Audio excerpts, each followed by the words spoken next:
Thomas et ses amis, le secret des rails gelés, c'était un matin d'hiver glacial sur l'île de Sodor. La neige recouvrait les collines et les rails scintillaient sous une fine couche de glace.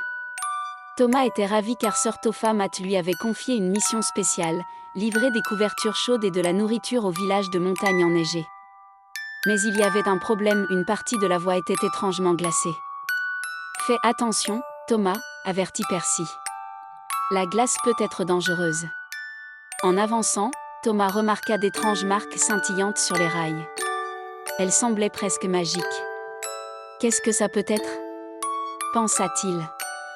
Lorsqu'il atteignit la section gelée, ses roues glissèrent et il dut ralentir.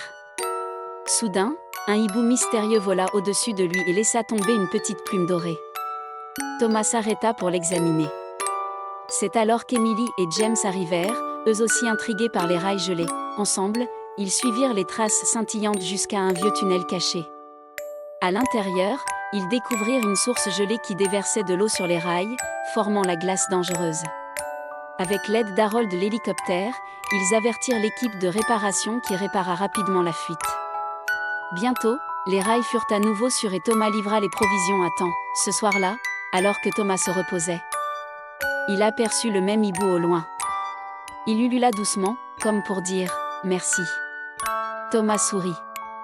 Il avait percé le secret des rails gelés et contribué à la sécurité de Sodor.